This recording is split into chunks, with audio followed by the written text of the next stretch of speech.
Happy New Year, Uganda. Happy 2026. So good to be here on the first edition of Good Morning Uganda 2026. Now in Uganda, the campaigns are still ongoing.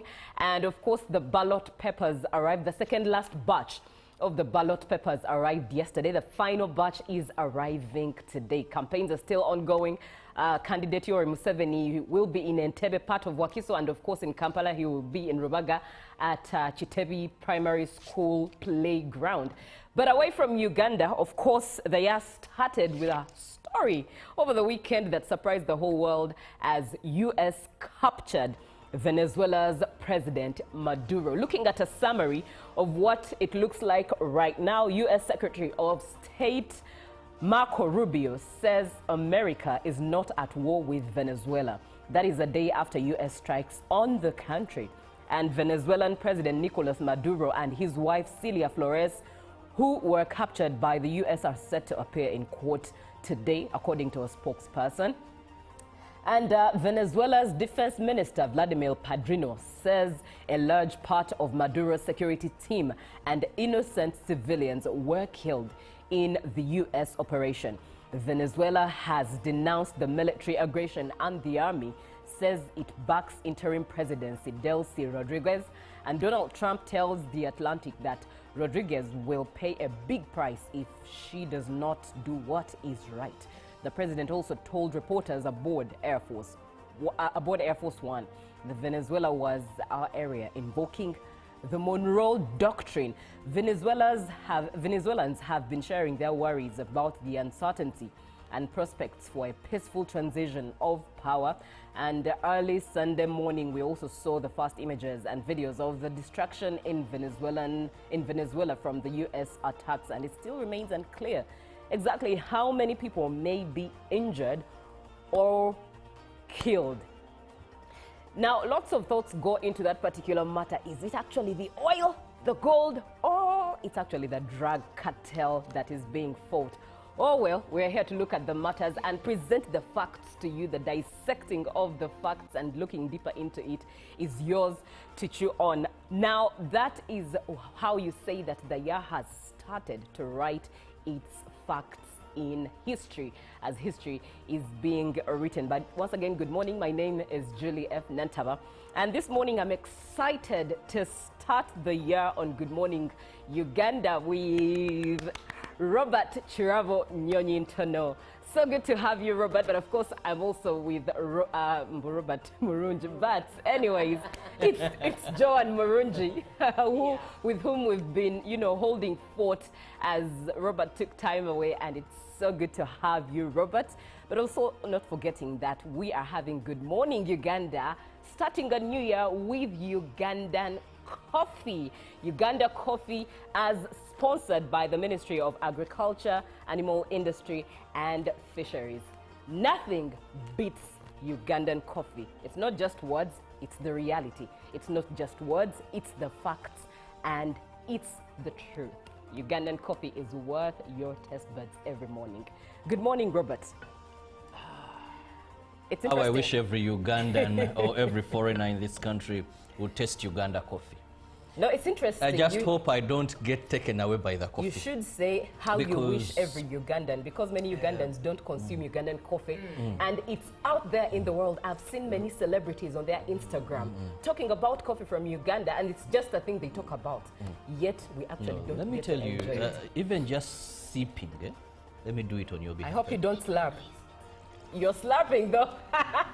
Akatali kabbe. Joan, Happy New Year. Now, Happy New Year. But I haven't come with my coffee thing. You're still sipping on your coffee. Okay, I've stopped sipping on my coffee. Okay. I want to tell all Ugandans there that Uganda coffee is the best. Make sure you get yourself. This is the pack. Right. This one that I'm holding. Any supermarket, any shop, it is there. It is better than many brands. And above all, buy Uganda. Build Uganda. Let's be patriotic, not by only showing flags, you watch. Take what is Uganda. Right. because this is an industry. You give Ugandan jobs, it thrives and thrives. Now it is a new year. Yep. I'm happy to see these beautifuls again. Welcome back. I miss them so much. And he has a new beard too. Exactly. He has a new beard too. Did you have to mention that? I thought. Oh, we give honor where So it's what due. inspired the new beard? You know, I'm now becoming a silver fox. So as you approach Certain those age. ages and everything that Boy. comes Well, as What long is a as- silver fox? as long as- What is a silver fox? How is a silver fox? But As long as- I have as some long as- components, but not the other, not all of them. As long as the old money is also sinking in, it's all right. Yeah, oh, definitely. Did it say, yeah, you have the old money? Definitely. You know, one time Alright. there is a member of parliament, Medad Vega Segona. Right. They stole 80 million from him Okay. at a washing bay. So people were criticizing him, but he told them, a man of my age who has worked. You know, how would you doubt having 80 million? Definitely. Now, a man of my age who has worked, Who's been working? who's been and working, still working. and still Yes, working. sir. There's certain things now I'm blessed with. Otherwise, I'm saddened by what is happening in Venezuela. Yes, First, I believe countries should be left to handle their own issues. that's true. When I look at what is happening in between Ukraine and Russia, and then you have issues of saying Russia shouldn't, the same US intervening this side, and also when I still look at many Ugandans, now let me come back home, who still believe that someone will come from somewhere and solve our problems. I think Libya is a good example of when we believe that others will solve our issues. So I stand with my president when he says, let's handle our issues because we better understand them. Right, that's very, very true. John, Hey, good Happy- morning once again, and Happy New Year to our viewers. And of course, indeed, it is our first show here on Good Morning Uganda for 2026. Cheers to a new year to whoever is watching and decided to give us some company this very morning. And of course, we shall always be here to look at what is trending, especially in the current affairs and in the business world. And the best way, you know, to predict the future is to create it. And so we need to create it this morning so that we do not have resentments and regrets by the end of the. I've seen someone already who posted a meme like 2026 has taught me a lot. I'm like, it's just just 5 days. Yes. It's It's already already going going through. resolutions. And you've You already write learned them, to not put so them many. Please, Ugandans, don't write so many. You'll be disappointed. Learn to Have use words. about 4, 5, Right. and work upon them. Okay. Yes. Now, indeed, I look forward to having a whole great season with the team. We look forward to having a great season with you. And thank you so much for choosing UBC TV, but also we still encourage you, choose Ugandan coffee. As it is, we are sponsored by the Ministry of Agriculture, Animal Industry and Fisheries. And on that note, I will allow the silver, you called yourself a silver, Silver fox without the old Silver money, fox. please. I almost called you a silverback, but a silver fox, please take us away with what we have on the local scene. Well, we begin with President Yoweri Museveni, who held a media interaction with a section of journalists and online content creators to address fogged mind in young generation. The engagement at State House Nakasero was a question and answer session. The president re-echoed the strategy of prioritizing sector growth, which has recovered Uganda from a colonial economy dominated by few cash crops to the current modern and wide range of exports. Some participants sought to understand the solutions to unemployment, which has witnessed more working population migrate to the Middle East countries. The president blamed the poor mindset of the victims to have failed to listen to the wealth creation gospel. Building a self-sustaining, integrated and independent economy was part of the 10-point program of the NRM. The president said this has been partly implemented but has increased the export earnings of the country. Some digital broadcasters decried the high cost of the internet, asking for government to intervene. The president promised that in the ongoing implementation of the national backbone infrastructure being implemented by NITA-U to ensure that all parts of the country access internet services. On education, the president reassured government's commitment on ensuring free education to all to address school dropouts. The dubbed Chat with Jaja, a session, was more of a cakewalk as all concerns by the participants fell under the usual NRM principles. Alliance for National Transformation Presidential candidate General Mugisha Muntu delivered a strong message against political manipulation, corruption, and vote buying in Kayunga district. He said Uganda's problems range from poverty to unemployment and cannot be solved without honesty and accountable leadership. He said if they elect corrupt leaders, they will reap corruption. But honest leaders harvest dignity, justice, and progress.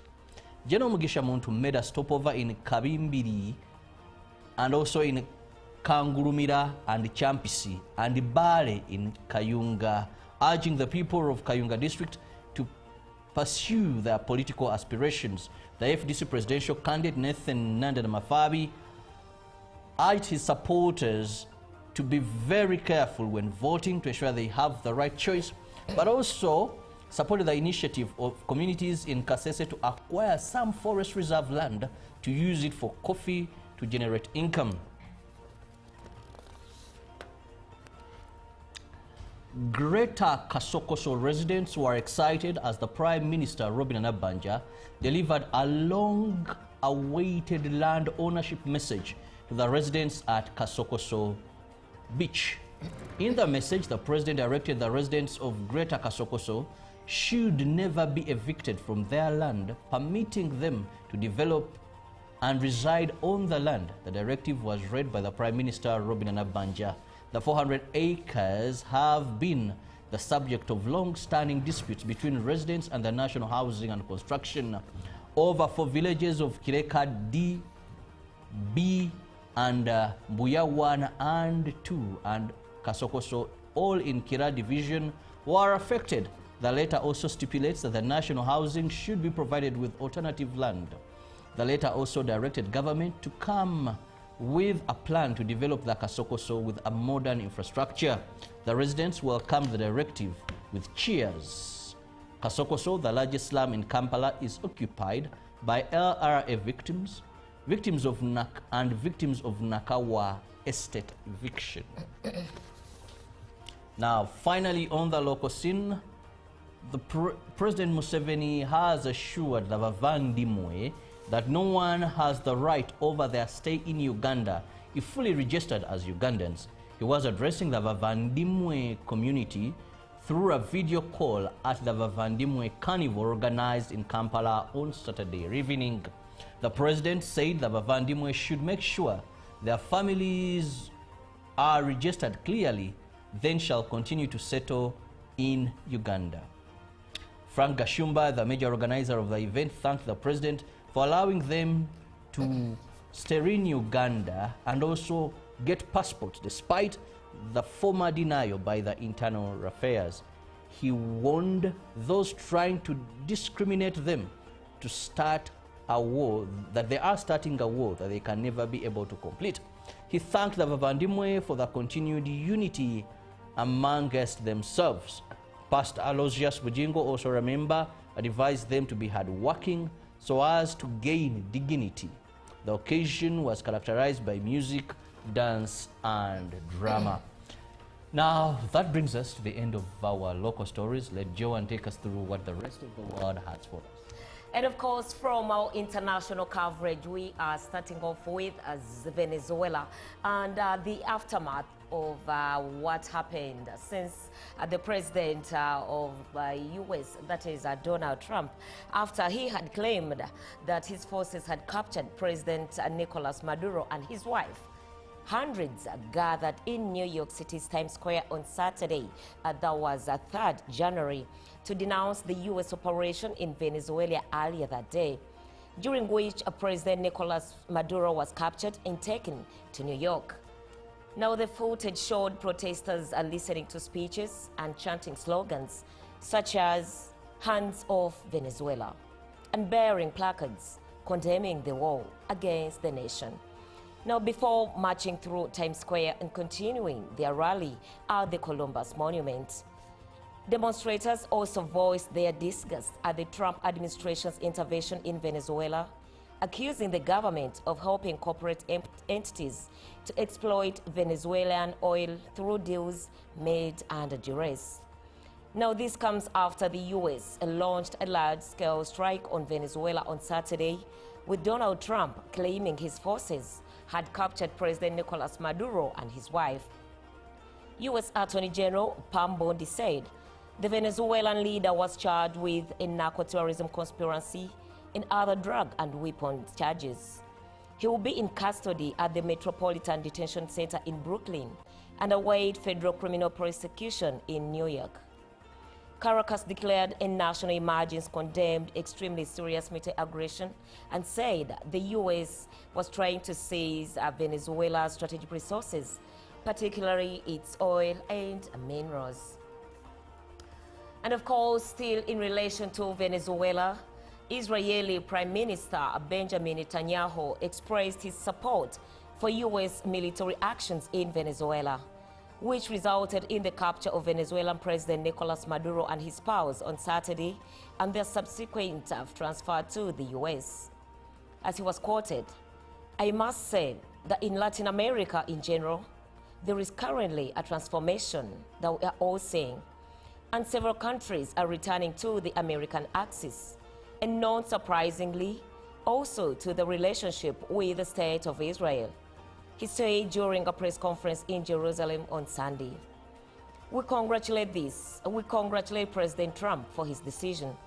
We also salute the American military forces who carried out a perfect operation.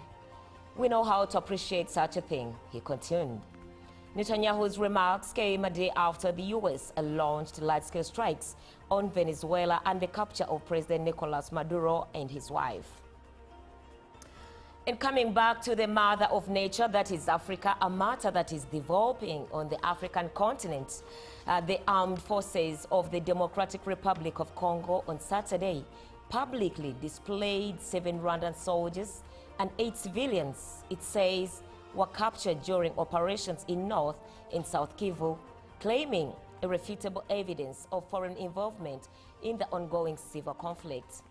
Now, Lieutenant Colonel Makazuke, Deputy Commander of Faraday's Communications and Information Service in charge of intelligence, told reporters that the arrests prove Rwanda's direct role in supporting armed groups operating on Congolese soil. He was quoted, "The population must know that those who are fighting us are from Rwanda," he said, adding the captives had been fighting alongside M23, AFC, Twirwaneho, and Red Tabara militias. Makazuke described the captures as proof of a broader strategy by Rwanda to escalate and regionalize the conflict in the Great Lakes sub-region. He accused Kigali of recruiting fighters from neighboring countries, including Burundi, Tanzania, and Uganda, to join the offensive against the DRC. Despite everything that is happening, the Washington Agreement, the United Nations resolution, they refuse to withdraw.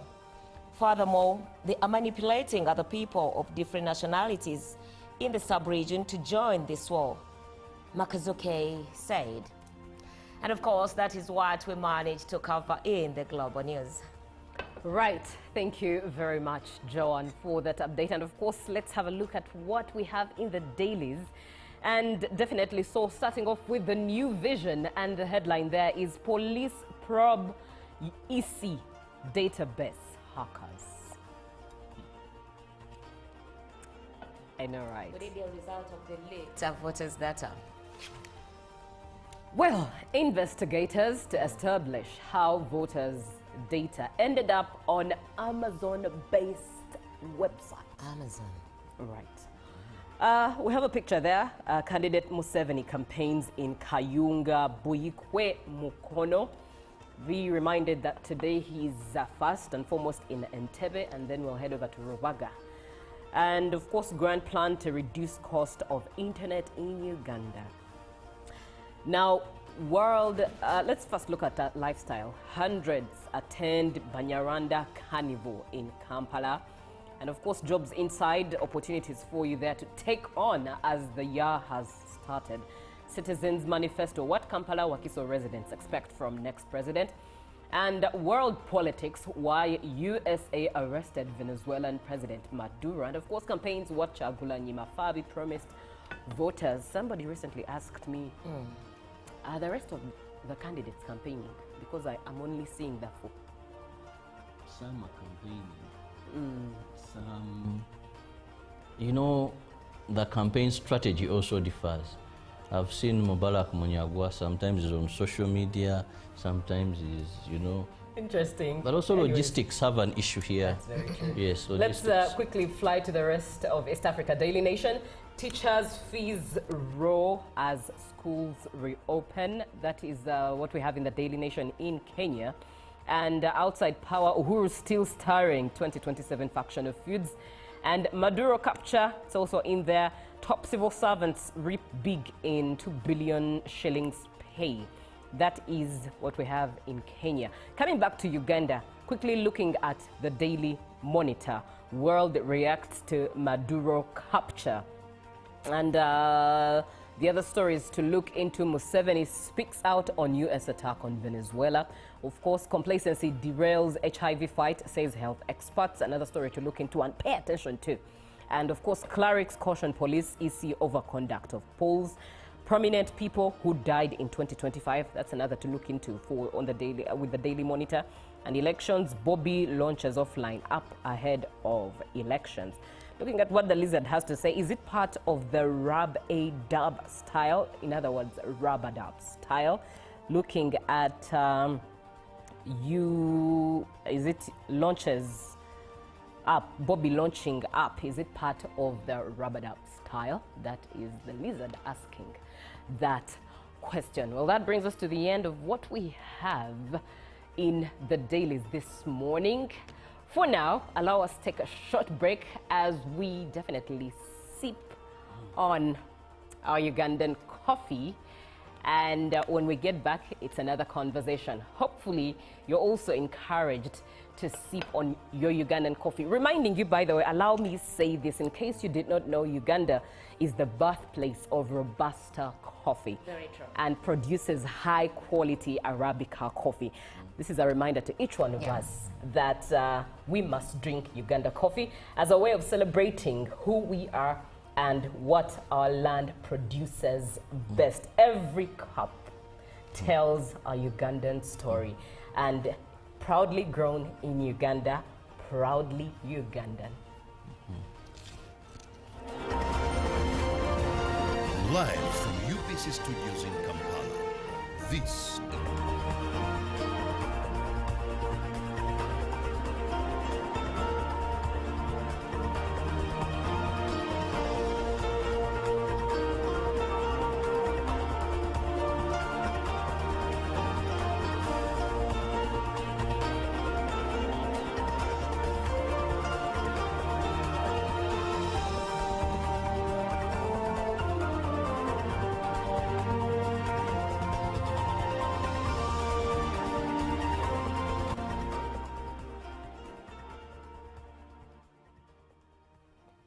Happy New Year, Uganda. Happy 2026. So good to be here on the first edition of Good Morning Uganda 2026. Now in Uganda, the campaigns are still ongoing.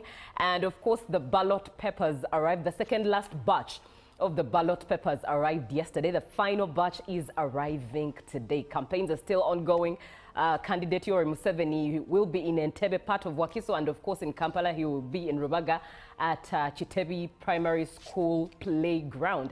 But away from Uganda, of course, the year started with a story over the weekend that surprised the whole world as U.S. captured Venezuela's President Maduro. Looking at a summary of what it looks like right now, U.S. Secretary of State Marco Rubio says America is not at war with Venezuela. That is a day after U.S. strikes on the country. And Venezuelan President Nicolas Maduro and his wife Celia Flores, who were captured by the U.S., are set to appear in court today, according to a spokesperson.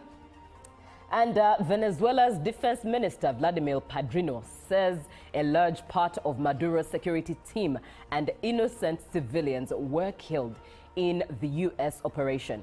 Venezuela has denounced the military aggression and the army says it backs interim presidency Delcy Rodriguez, and Donald Trump tells The Atlantic that Rodriguez will pay a big price if she does not do what is right. The president also told reporters aboard Air Force One, that Venezuela was our area, invoking the Monroe Doctrine. Venezuelans have been sharing their worries about the uncertainty and prospects for a peaceful transition of power.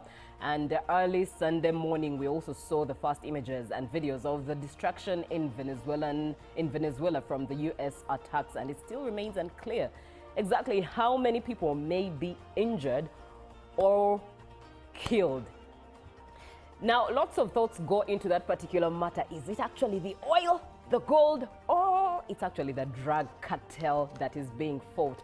Oh well, we're here to look at the matters and present the facts to you. The dissecting of the facts and looking deeper into it is yours to chew on. Now, that is how you say that the year has started to write its facts in history, as history is being written. But once again, good morning. My name is Julie F. Nantaba, and this morning I'm excited to start the year on Good Morning Uganda with Robert Chiravo Nyonyintono. So good to have you, Robert. But of course, I'm also with Robert Murunji. But anyways, it's Joan Murunji, with whom we've been, holding fort as Robert took time away. And it's so good to have you, Robert.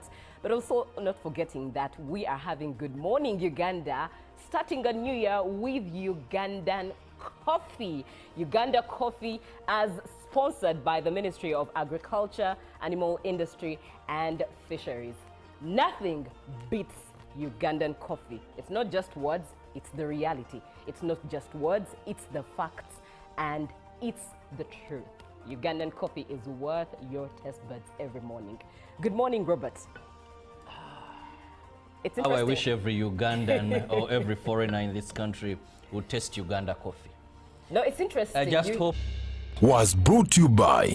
I'll call you every day, yeah, yo, baby, don't know. You can now get all the Chibuzi out with MTN voice bundles. Call all networks. Kubei Dondoro. Buy a 25-minute voice bundle for only 1,000. Or buy any daily voice bundle of your choice. Dial *100 *21 hash and select daily, or use the My MTN app. When we talk together, we are unstoppable.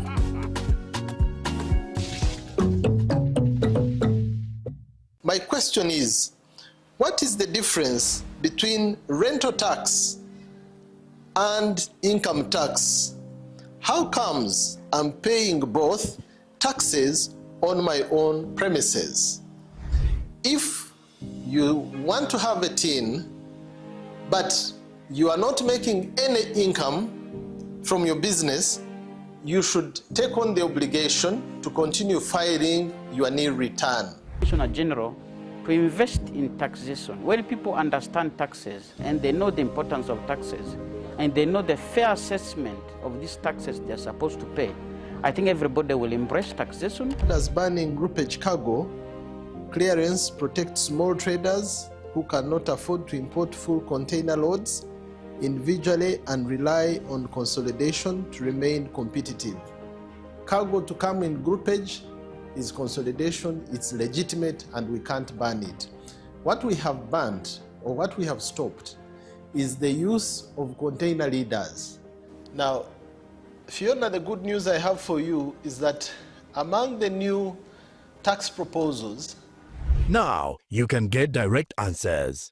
Send your tax-related questions via WhatsApp or SMS to 0790-141-887, and the Commissioner General of URA, John Musinguzi, will personally address them.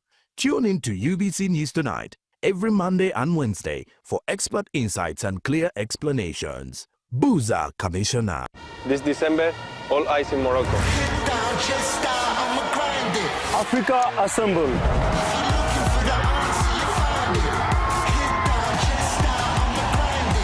All dreams are heading one way. All passion, all fire. Because here, we play different.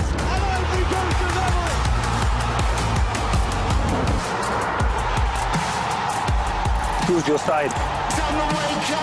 Show your colors. Bring your flag. And we welcome you to Morocco. You guys ready?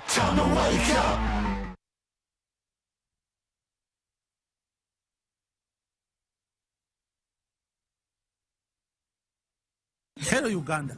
I am Wes Isaac, NRM chairman, Radio Uganda Village.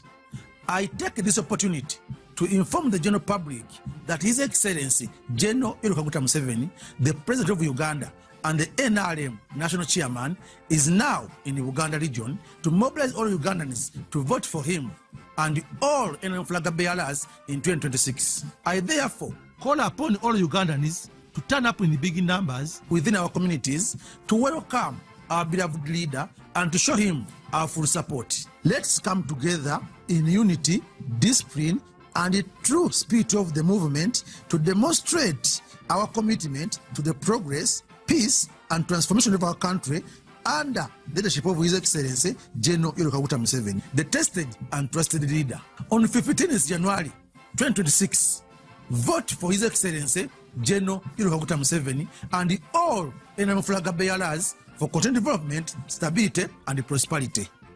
Long live NRM, long live General Kaguta Museveni, for God and my country.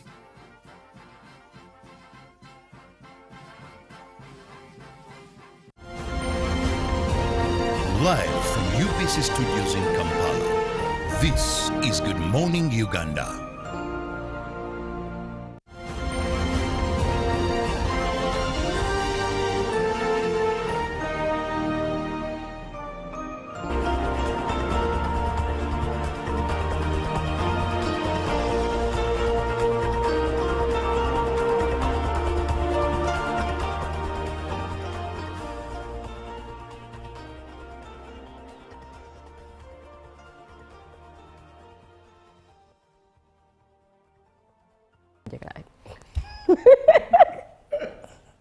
Caught on camera while having an interesting conversation behind the scenes. But good morning.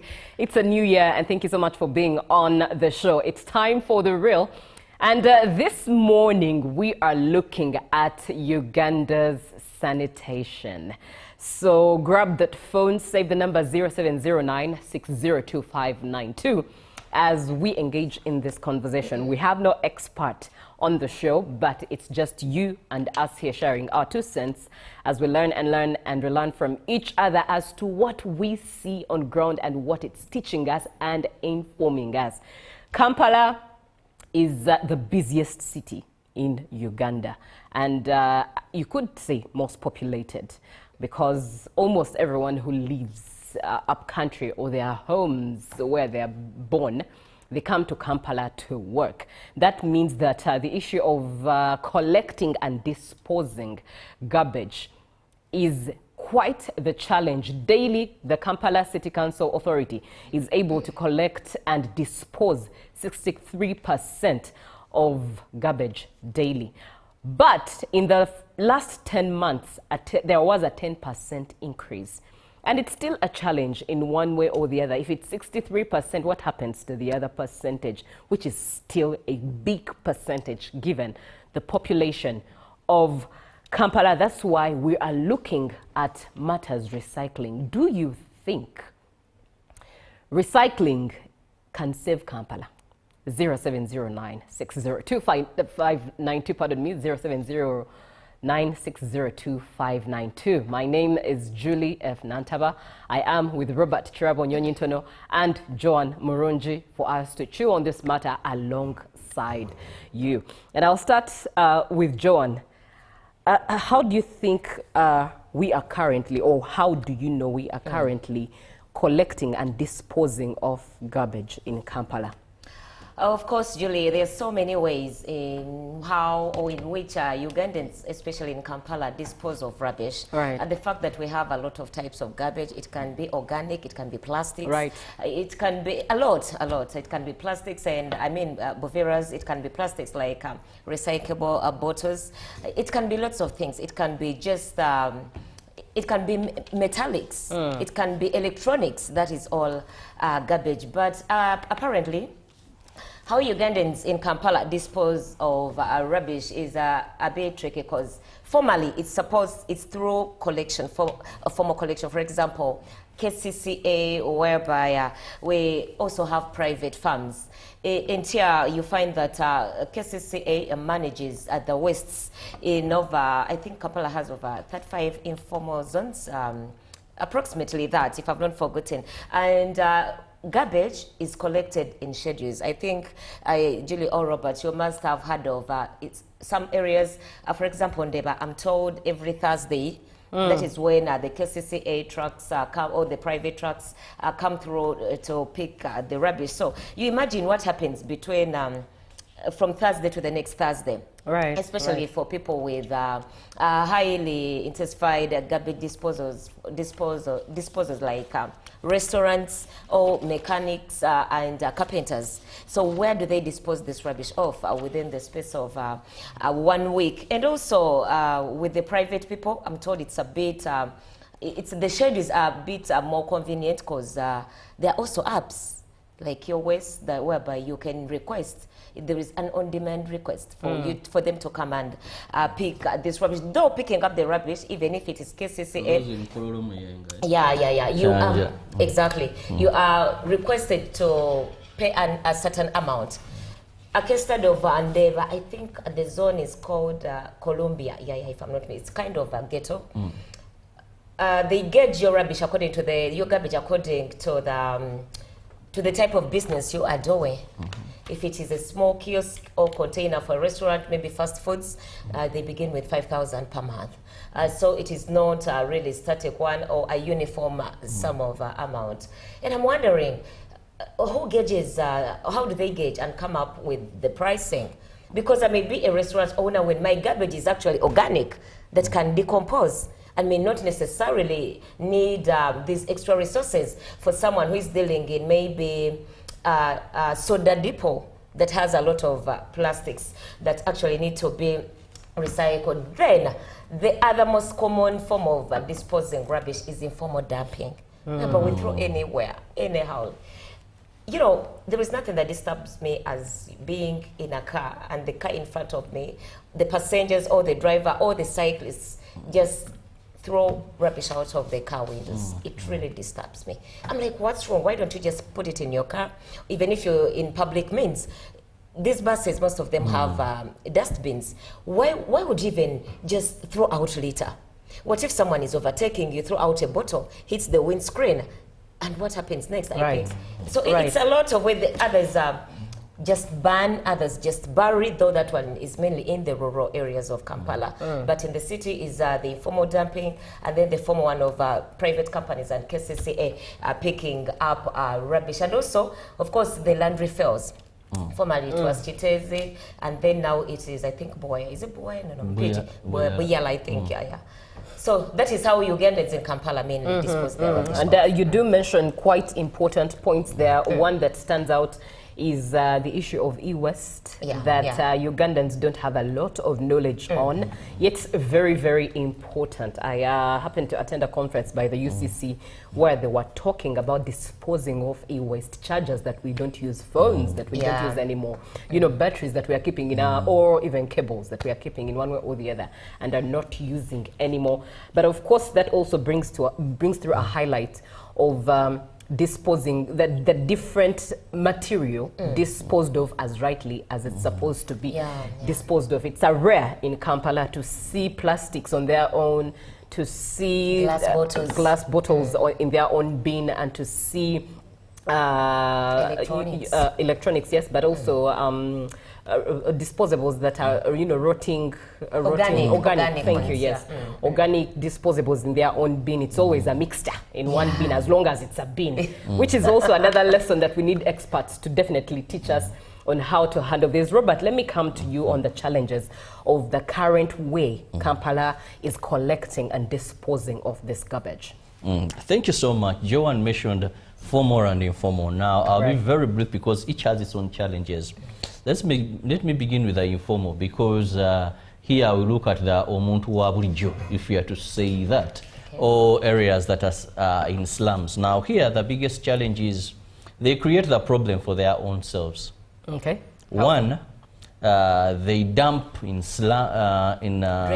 drainage channels, swamps around them, forgetting that when it rains, actually, they are the victims. They're the victims. Right. But also when this water is stagnant, it is a breeding center or breeding grounds for mosquitoes and other funny reptiles you may not be aware of. So it is a health problem to them first. That's why no wonder you see the malaria burden is very high in this country. Because if this water is meant to be running and it stagnates, then mosquitoes take advantage. Then you see that many of these were always suffering with malaria. And the young ones, we've lost many due to that. But also, it creates, how can I call it? It creates more other diseases that come from poor sanitation. Yeah, typhoid. Typhoid, dysentery, you know. These are diseases that come up. You have those ever running with diarrhea, stomach upsets become stomach upsets, this and that. At the end of the day, also the smell itself, very inconveniencing. There's a time we toured Chitezi, and I was seeing people who say they were used to the situation. By the end of the day, they'll tell you we always have stomach upsets, poor disposal, more so in slums. But also, when we look at the other problem there is, it also creates insecurity within these areas. They will pick a point and everyone just dumps there. At the end of the day, they will tell you that that heap around that area, criminals tend to hide there, attack people because they will run around. Now, that is the informal for those ones. Now, come to the formal, where you have to pay a monthly charge or something like that. We know companies like Nabugabo, Updeal, Bean something, Bean It, and all. There are quite a number of these companies now. One, they do not have a standard fee. Yeah. That becomes a problem. These companies, much as KCCA believes that they will be charging this amount per month, by the end of the day, they don't have a standard fee. Like rightly Joanne said, for example, at my place, I pay 10,000 and they're supposed to come every Wednesday. Okay. Yeah, true. But you get to understand that the boys that come from these trucks to collect the garbage, they're either tipped, not tipping, tipping is out of my will. Yeah. Unless you're going to do this. But for me to take this on the car, I need this amount of money. On top of the monthly pay. On top of the monthly pay. Then also, the people that run these trucks, think they have a manager or something like that. Because I remember one time I had an issue with them. The boy took the garbage, but the manager felt maybe it was so much, and I had to give them an extra cost. But also they're not very reliable. There are times you wait for them, and they never turn up. Maybe their cars have broken down, or they have the road is slippery. The road is slippery or something. So you even find that those that are willing, because no one wants to keep rubbish around themselves. Yeah.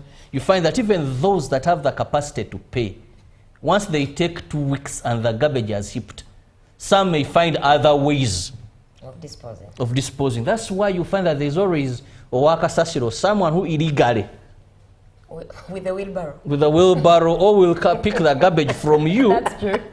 But you're not aware where he's going to dump that garbage. Exactly. That's very interesting. You know that person. Yeah. There is that person, a neighbor will tell you, you know what? Who is paid 2K by the community. 2K from each house. That man will come, but you don't know where. And most certain it may be the garbage they pick from you that you're going to find it dumped in a drainage channel somewhere. And you can identify that must have been my garbage. So, right, Robert, thank you very much for highlighting some of these issues. By the way, you and us here relate. We actually know these things. Some of them are doing this. Let me read some of the comments. Garbage along the way. Along the way, that looks like plastic. Some of the comments coming through. Good morning, UBC, and a happy new year. Thank you, Amos, indeed, for your compliment. A pleasure having to serve you, and thank you for watching.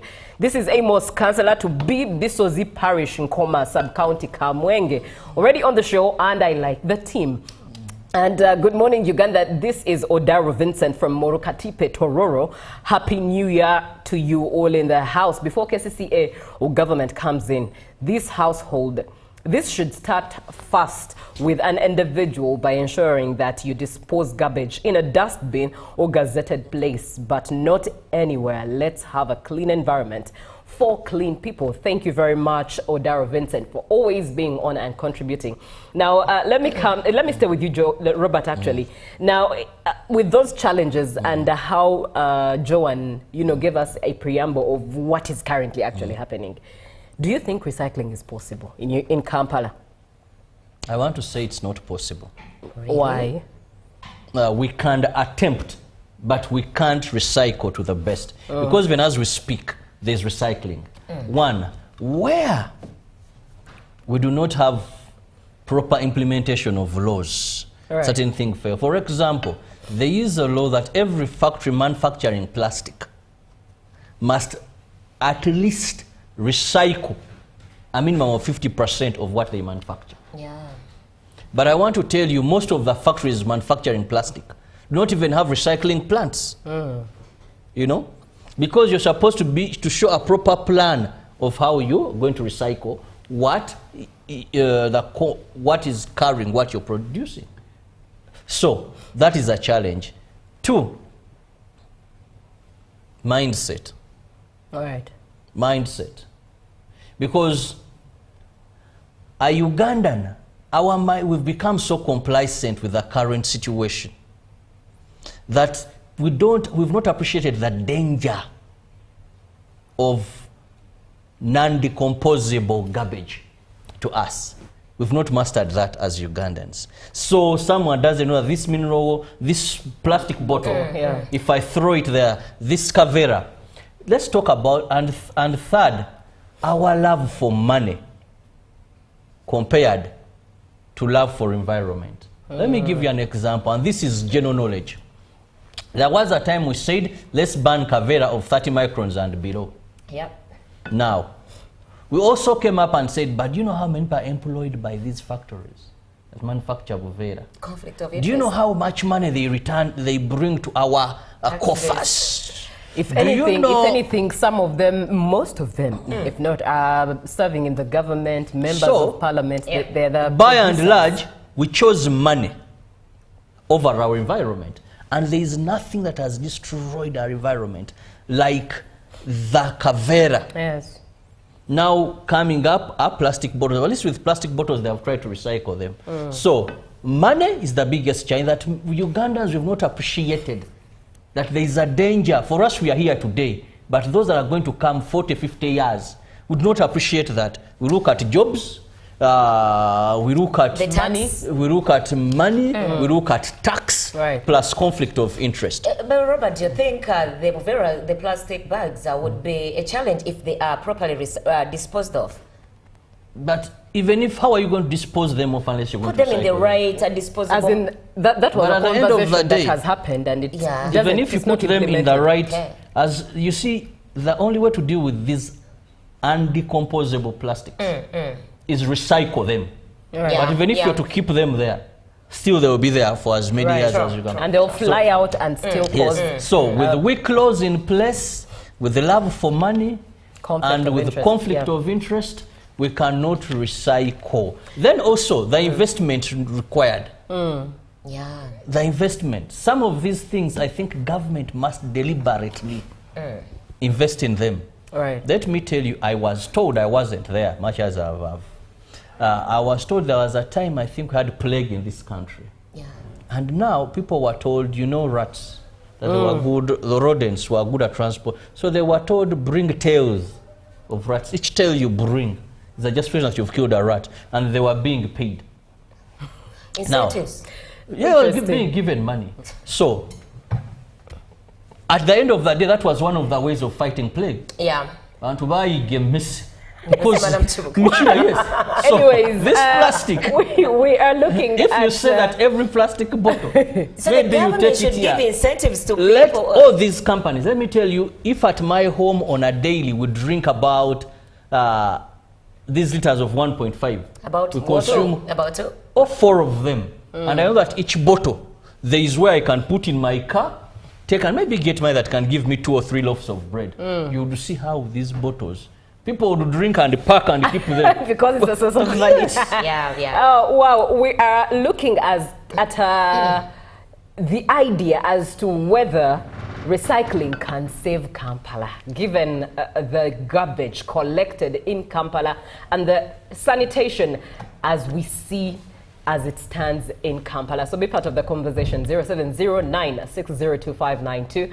And reminding you that Good Morning Uganda is the show that you're watching, and it's brought to you by the Ministry of Agriculture, Animal Industry and Fisheries as to why we have coffee and we have this energy to make sure that we serve you well. Ugandan coffee is what we are sipping on this morning. Joanne, yes, coming to you, let's look at the challenges of recycling. Oh, okay. And of course, Robert has, you know, superficially hit on a few of them, but please go deeper.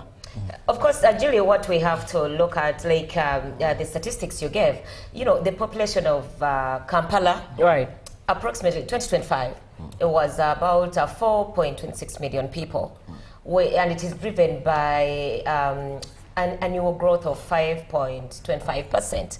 So now that is quite a lot for people, and that is only in the urban areas of Kampala. Little wonder the increase in the last 10 months. Exactly. When if you compare it to around, I think, 1950, whereby I think it was over just 9,000 people.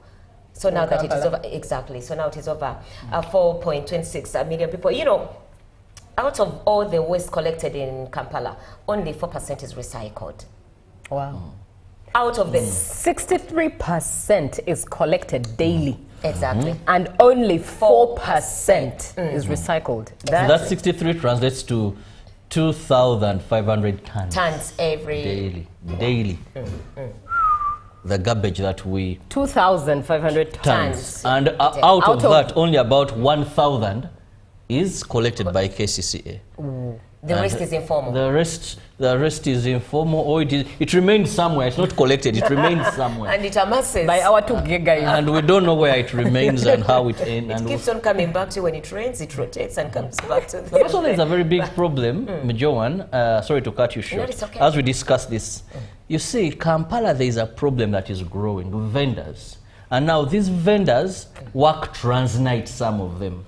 Now the collecting schedule looks at streets and arcades. And during day, by the way. And during day. Now, these people who cook around chapati, what? Right. By the night economy. The night economy. By the time they are done, and some work night and day. So this rubbish is not collected.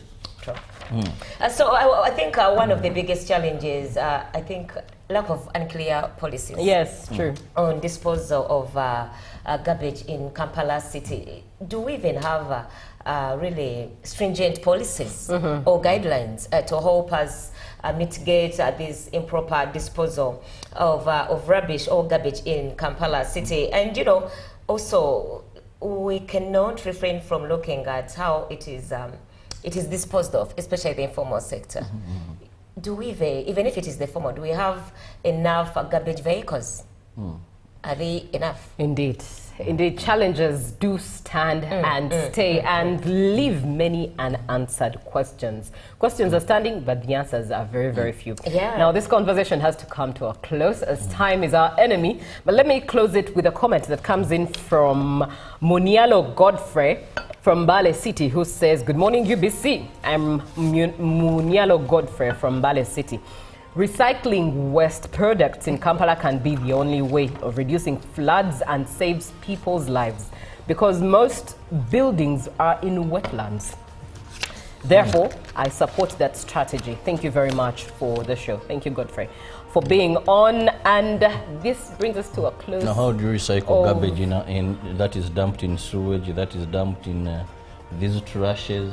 Yeah. I think we actually lack a system. If you look at the whole, how we've had this conversation and the ideas that we are all experiencing, we lack a system. And even awareness. Some And people even do awareness, it not deliberately, but because they don't know what to do. Except for littering. Let's close this by reminding you that throwing that piece of trash out of your car or just dumping it anywhere, that you do not need any form of sensitization, seriously. Where to dump it? So many times before you places rented there or before you constructed a house there, didn't you have that I'm plan? saying, for example, someone moving on streets, how many trash cans do we have? You can move Or with a how bottle many from know that UBC. what is near them is a trash It is a can? trash can. Yes, for them it might be a piece of decoration on the streets. Anyways, up next is JMU Tourism Express. It's good to be back, fresh from the old year and ready to inspire Uganda with Ugandan coffee, brought to you by the Ministry of Agriculture, Animal Industry and Fisheries. Good morning, Uganda.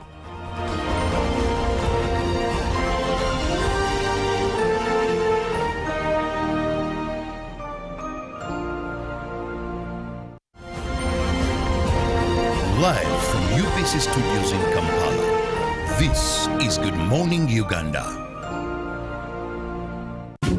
Ndugu zangu wana Uganda, mimi ni Mwesi Isaac, mwenyekiti wa chama cha NRM cha Radio Uganda. Kama tunazungumza kulinda mafanikio, tunamaanisha kulinda maendeleo ya kijiji na kukua kwa miji. Kwa kipindi cha miaka 40 ya uongozi wa Rais Jenerali Yoweri Kaguta Museveni, serikali ya NRM imetoa mwongozo kwa Uganda muundo wa mitandao wa mijini kuongoza maendeleo ya mikoa. Leo kama jiji kama vile Masaka, Gulu, Fort Portal na mingine imeimarisha ugaji wa madaraka, kuboresha mipango ya miji na kuleta umuhimu wa huduma karibu na wananchi. Katika jiji la Kampala, juhudi zimechukuliwa kwa jiji bora zinaendelea kwa kuboresha uongozi wa miji, huduma ya mfumo kwa digitali, kwa mipango ya mazingira na kuratibu serikali za miji mkuu. Agiza miji na kuwa imeimarisha jinsi inavyoendelea kuwa jiji kubwa lenye usafi, ukiongozwa na viongozi wa jiji la Kampala pamoja na waziri wa jiji la Kampala Hajati Misa Kabanda, mkurugenzi mkuu wa jiji la Kampala Hajati Sharifu Abuzechi na naibu wa waziri wa jiji la Kampala Kabuye Chofa Togabye.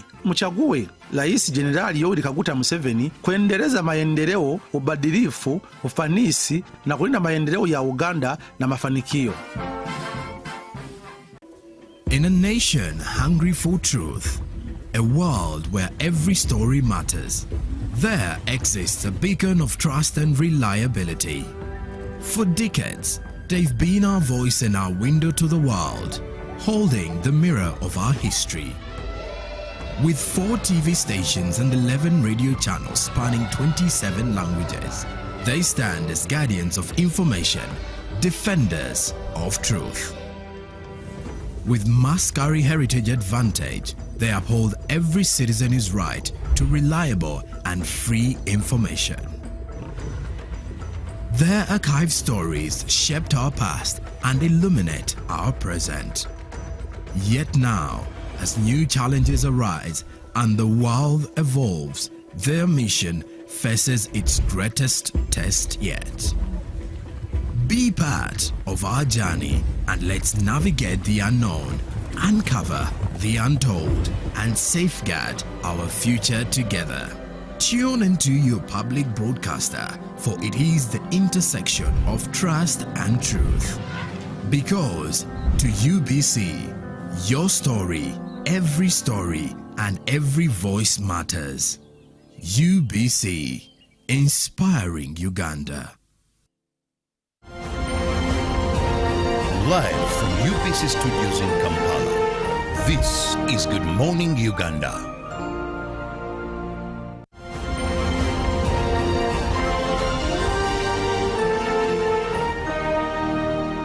Brought to you by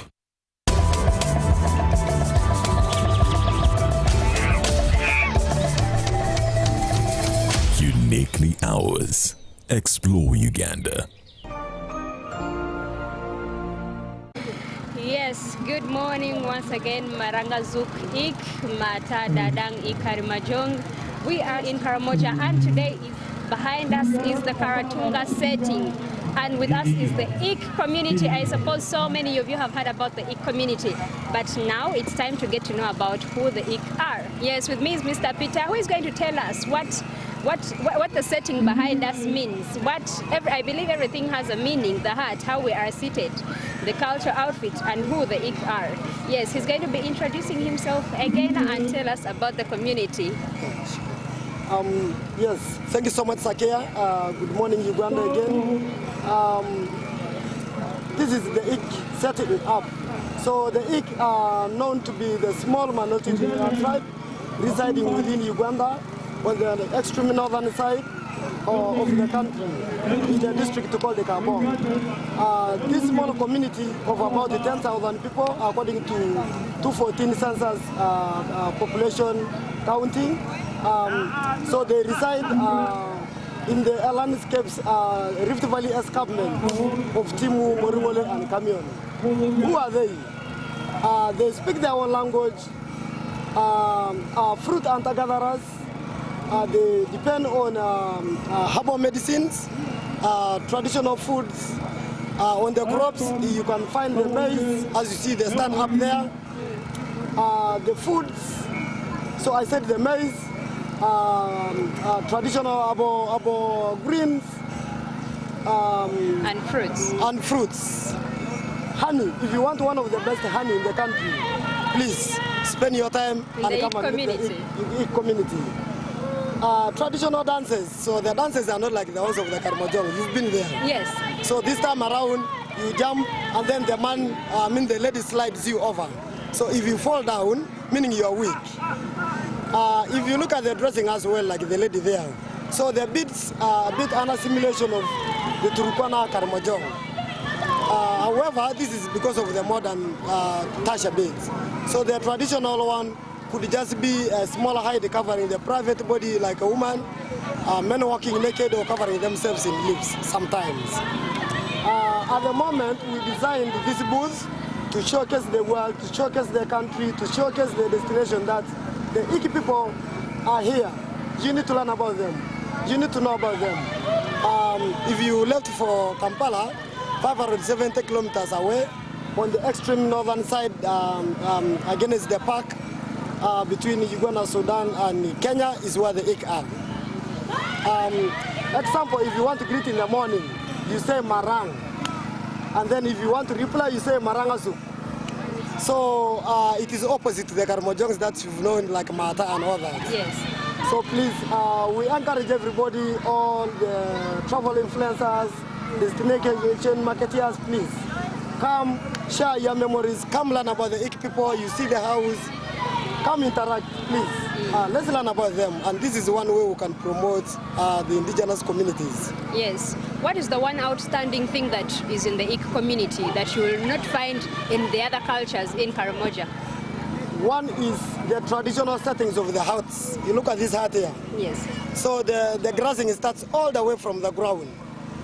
And the hut is not all that round. It extends again behind. Okay. May not only be the one, other thing is the language. You can't find it anywhere. The location where they are, I think is one of the most people that are the first to see the sun, if I may say. And I don't want to cheat exams for you, you have to be in there. Okay. So that's one other thing that you can't find anywhere else. Let me have the most quality honey. Orange golden honey, Sakea, is found in the Eke community. Yes, so those are one of the unique gems that somebody can put in their bucket list when you think about the Eke people. When you talk about honey, does that mean they are beekeepers? Yes. There is a beehive the other point. So typical beekeepers. Yeah, that okay. So I'm telling them in the language.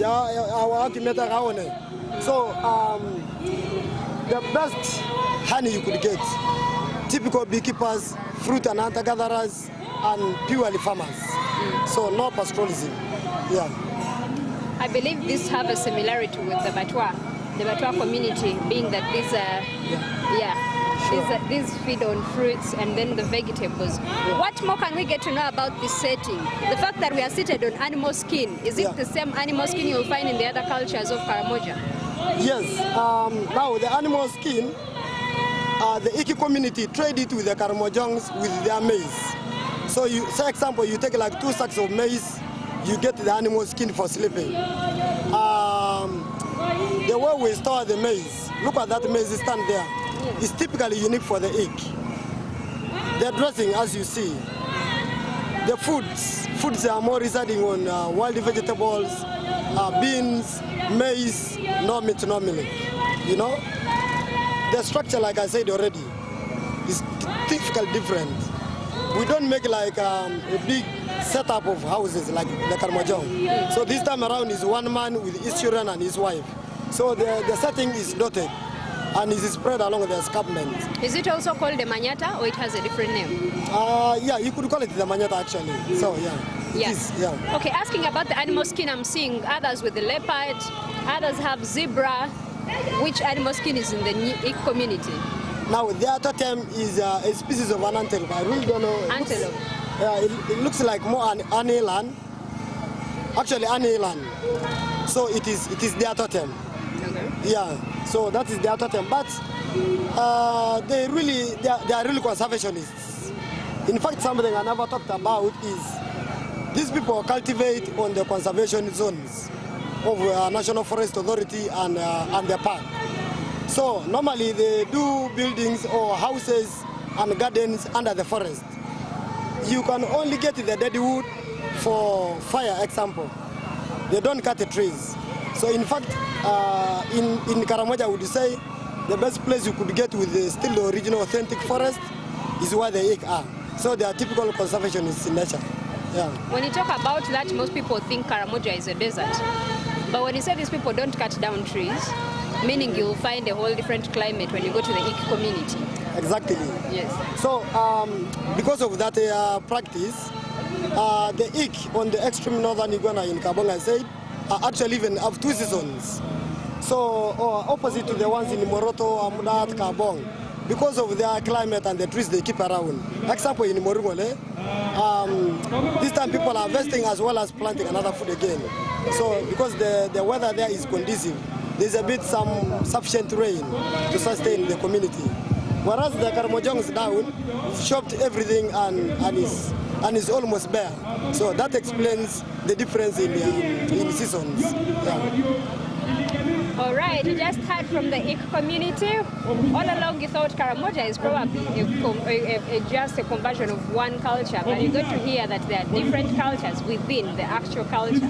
You heard about the Ik, and stick around because we are yet to bring you a whole different culture also from Karamoja.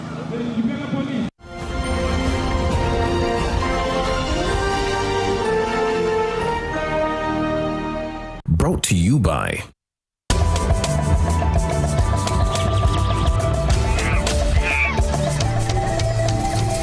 Uniquely Ours. Explore Uganda.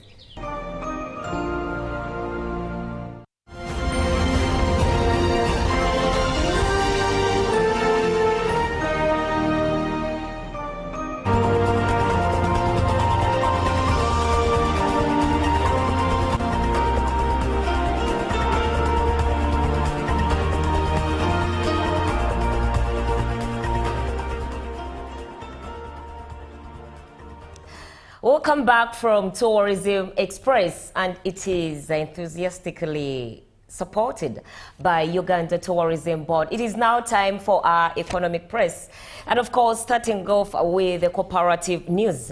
President Yoweri Kaguta Museveni rolled out a financial empowerment scheme to uplift mechanics in Mpigi district from poverty. Now, under the program, each registered cluster of mechanics will receive a grant of 300 million Uganda shillings. Now, the funds will be channeled through their newly established savings and credit cooperative organization. Let's have a look at this launch. The funds for this initiative have already been released to the Office of the Chief Supervisor for Government Programs, Chisacham Kama. Mechanics in PG will receive the first 300 million shillings within the next 5 days. A key requirement for accessing the funds is the formalization of their circle through opening a dedicated bank account.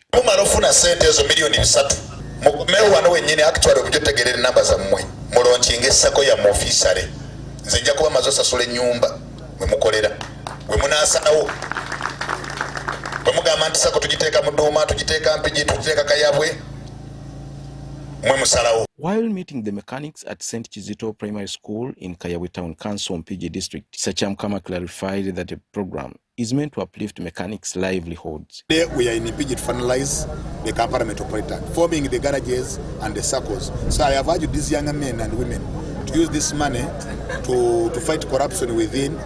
He emphasized that President Museveni's government will eradicate poverty among Ugandans, which informed the mechanics empowerment strategy. On the 1 billion shilling support, Mr. Chisacham Kama explained that the money will be released in phases. Eliminate leaders or politicians who might divert them. The aim of the president does not target only the NRM. This project does not only target the NRM people. It targets all the youth, all the men and the women who are working in the garages. This is not an NRM project, though it is the President Museveni's project, because it's an initiative that is started by His Excellency. I urge all politicians to stay away from this project. I urge you and I warn all politicians who might come to divert or to disorganize these young men.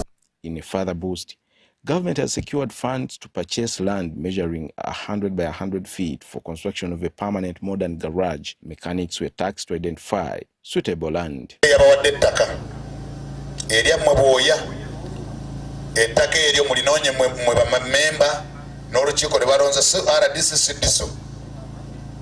Abo mugambe ffe tufunye wano lino okuba lina ekyapa fuuti 10 ku 10. The meeting attracted over 500 mechanics. Maokota South MP Susan Nakauchi commended government for the support. Grateful that at least with this startup capital they are getting, they are going to be able to achieve much more. Kwebaza kuno eri government President Museveni kyatukoledde olwaleero okubeera nga naffe tufunye omukisa nga bamakanika baziyingini ab'oku nnyanja. Tubadde luli twasuulibwa tuli abamakanika mu kikuubu tuli bawakisekka neteekateeka nga olwaleero emaze n'agituusa mu kyalo. Mike Bakabulindi compiled this report. This launch is intended. Of course, mechanics, they are getting empowered. And now advancing to culinary challenge news, our section. The Presidential Initiative on Banana Industrial Development carried out a chef launch for their Create and Core competitions to popularize of Matoke food and their Toke instant flour brand. Let's have a look. This launch is intended to attract chefs into the Create and Cook competition, slated for March this year. The chefs will be required to use Toke brand instant flour in any of the products. Right now we are taking in applicants, any chef, professional, or anybody who likes cooking. We have our application forms. Just fill in, pay 50,000 for participation fee, and take part in the cooking competition. The initiative is among the steps being taken by PBED to popularize wholesome Matoke consumption in its various values, from the food bunch, banana leaves, and stem, crediting the creativity of chefs to turn these into food products. You know, chefs have been in the background, but we want to bring them out to show that they can do something creative, because they are creating new recipes which will be published, which will be taken to the diaspora. This flour is gluten-free. It has good properties on resistant starch, but it has all the properties what Matoke can provide. And Matoke is our staple food, but what we see now is a transformation, a transition into value addition, so that we have the green Matoke, which has a botanical name, which is accumulator, triploid accumulator. Triploid accumulator is the botanical name of Matoke, that now it is a value-added product that has gone on the global food market. Participation in the Create and Cook competition is open to professional bakers, pastry chefs, and general chefs. Bakers and pastry chefs must have at least 5 years of experience, while general chefs require a minimum of 3. Contestants will receive training in the use of Toke flour before competing in qualifying, semi-final and final rounds. Welcome back, our Dulo Mark, on behalf of GMU Business. And now moving on in our marathon news, President of the Uganda National Farmers Federation, Dr. Dick Kamganga, announced the launch of a mobilization drive to canvass for votes for the presidential candidate, His Excellency Yoweri Kaguta Museveni. Now, this 17-day marathon will see the Federation utilize all its structures at the grassroots to support the re-election of President Museveni, who also doubles as their patron win another term. Let's have a look at this initiative. While launching the inaugural Uganda National Farmers Federation Summit, the president of the federation announced a 17-day countrywide mobilization campaign marathon. to help their patron and incumbent presidential aspirant Yoweri Kaguta Museveni win another term in office. UNIFE is proud to officially launch a high-intensity, micro-level voter canvassing initiative themed the 17 days Farmers for Museveni, Farmers for NRM 2026-2031 Voter Canvassing Marathon. The inaugural Uganda National Farmers Federation Summit is expected to take place on the 11th of January 2026 at Kololo Ceremonial Grounds. It shall be used as a platform to address issues that affect farmers in Uganda. We believe in the farming sector, we have more gains to protect than any other sector because we have a number of gains to appreciate, those induced by the former NAADS, National Agricultural Advisory Services, the current Operation Wealth Creation, the parish development model, the 4-acre model. We think that it is at high time that the head of state comes and inaugurates this crusade that basically will thank him for the transformation. Members of the Federation credit their success to robust government structures that have held the agricultural sector strong to the point of becoming a regional food basket. Let me say my district in Chiboga. When I have a problem as a farmer leader, I approach the local councils, I go to the office of DPM, or that is District Production Officer. Whichever things they bring at the district, they give us. They call us as Farmers Association to give the farmers. That's the reason as to why we are supporting Yoweri Museveni for the good governance, for empowering women, and he has again given us mandate as Uganda National Farmers Federation to sensitize people under PDM. The Uganda National Farmers Federation also unveiled design plans of their Farmers Tower, which they hope will enhance institutional self-reliance. The Uganda National Farmers Federation is the largest non-governmental farmer organization in Uganda. It was founded in 1992 as the Uganda National Farmers Association and turned into a federation in 2022. And of course, let's have a look at how the rates of forex sold on 2nd January 2026, kicking off with the US dollar that bought at 3,614.73 and sold at 3,624.73 still. While by midday, the dollar bought at 3,627.50 and sold at 3,637.50. By the close of business, the dollar buying rate was at 3,618.73 and sold at 3,628.73. Whereas the Great British Pound bought at 4,865.38 and sold at 4,880.64. The Euro bought in at 4,242.59 and sold at 4,255.04. From the neighbors, the Kenyan shilling bought at 28.01 and sold at 28.16, whereas the Tanzanian shilling bought at 1.45 and sold at 1.48. And the South African rand bought in at 219.18 and sold at 219.82. And of course, yes, that brings us to the end of GMO business. But since it is the beginning of the year, for my business people, you need to focus on taking initiative, embracing change, and setting goals and maintaining persistence to drive growth. And of course, we shall always be here to bring you deeper insights of business in Uganda. Coming up is Julie with the agenda. My name is Joan N. Murungi. Good morning once again.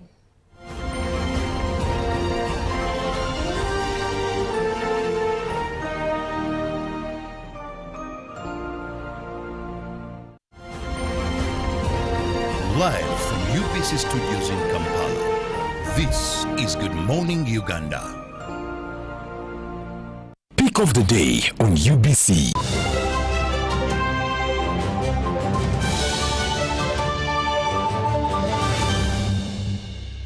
was brought to you by I'll call you every day, yeah, yo, you can now get all the Chibuzi out with MTN voice bundles. Call all networks Kubei Dondoro.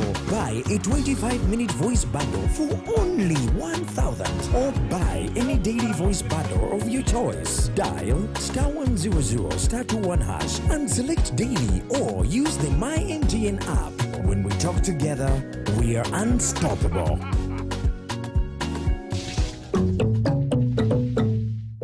Exercise can't be sustained. Eating can't be stopped. It's even harder to lose weight. Come and give it a try. Genshikang L-carnitine chromium capsules. Plant extract, scientific ratio. Take 3 capsules each time.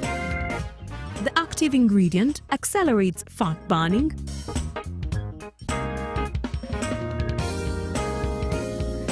eat twice a day. Don't take a detour. Weight loss starts now.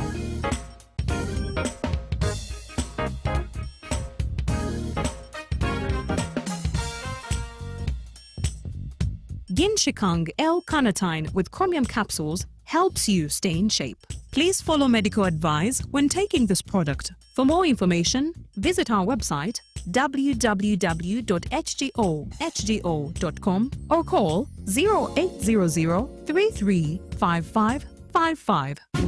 Ndugu zangu wana Uganda, mimi ni Mwesi Isaac, mwenyekiti wa chama cha NRM cha Radio Uganda. Kama tunazungumza kulinda mafanikio, tunamaanisha kulinda maendeleo ya kijiji na kukua kwa miji. Kwa kipindi cha miaka 40 ya uongozi wa Rais Jenerali Yoweri Kaguta Museveni, serikali ya NRM imetoa mwongozo kwa Uganda muundo wa mitandao wa mijini kuongoza maendeleo ya mikoa. Leo kama jiji kama vile Masaka, Gulu, Fort Portal na mingine imeimarisha ugaji wa madaraka, kuboresha mipango ya miji na kuleta umuhimu wa huduma karibu na wananchi. Katika jiji la Kampala, juhudi zimechukuliwa kwa jiji bora zinaendelea kwa kuboresha uongozi wa miji, huduma ya mfumo kwa digitali, kwa mipango ya mazingira na kuratibu serikali za miji mkuu. Agiza miji na kuwa imeimarisha jinsi inavyoendelea kuwa jiji kubwa lenye usafi, ukiongozwa na viongozi wa jiji la Kampala pamoja na waziri wa jiji la Kampala Hajati Misa Kabanda, mkurugenzi mkuu wa jiji la Kampala Hajati Sharifu Abuzechi na naibu wa waziri wa jiji la Kampala Kabuye Chopatogabye. Mchague Rais Jenerali Yoweri Kaguta Museveni kuendeleza maendeleo, ubadilifu, ufanisi na kulinda maendeleo ya Uganda na mafanikio. My question is, what is the difference between rental tax and income tax? How comes I'm paying both taxes on my own premises? If you want to have a tin, but you are not making any income from your business, you should take on the obligation to continue filing your nil return. Commissioner General, to invest in taxation. When people understand taxes and they know the importance of taxes and they know the fair assessment of these taxes they're supposed to pay, I think everybody will embrace taxation. As banning groupage cargo, clearance protects small traders who cannot afford to import full container loads individually and rely on consolidation to remain competitive. Cargo to come in groupage is consolidation, it's legitimate, and we can't ban it. What we have banned, or what we have stopped, is the use of container leaders. Now, Fiona, the good news I have for you is that among the new tax proposals, now you can get direct answers. Send your tax-related questions via WhatsApp or SMS to 0790-141-887, and the Commissioner General of URA, John Musinguzi, will personally address them. Tune in to UBC News Tonight every Monday and Wednesday for expert insights and clear explanations. Booza Commissioner. This December, all eyes in Morocco. Africa assemble.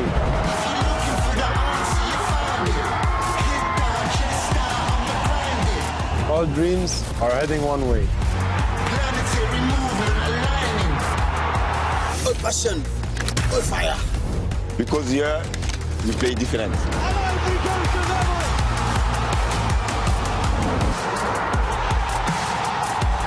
Choose your side. Show your colors. Bring your flag.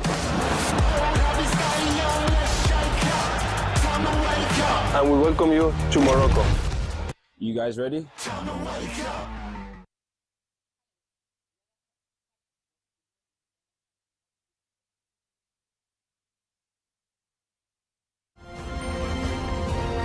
Live from UBC Studios in Kampala, this is Good Morning Uganda.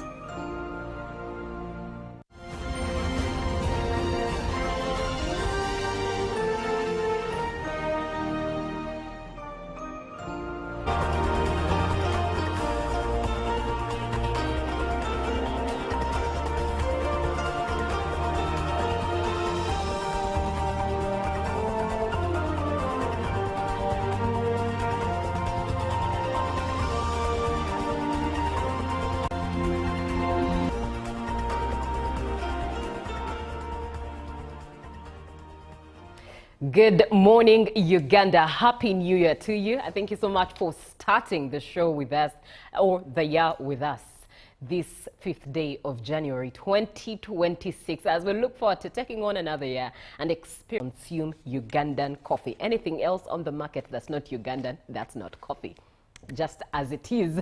Now, this agenda is, today's conversation is one to remind us that first and foremost, it's 10 days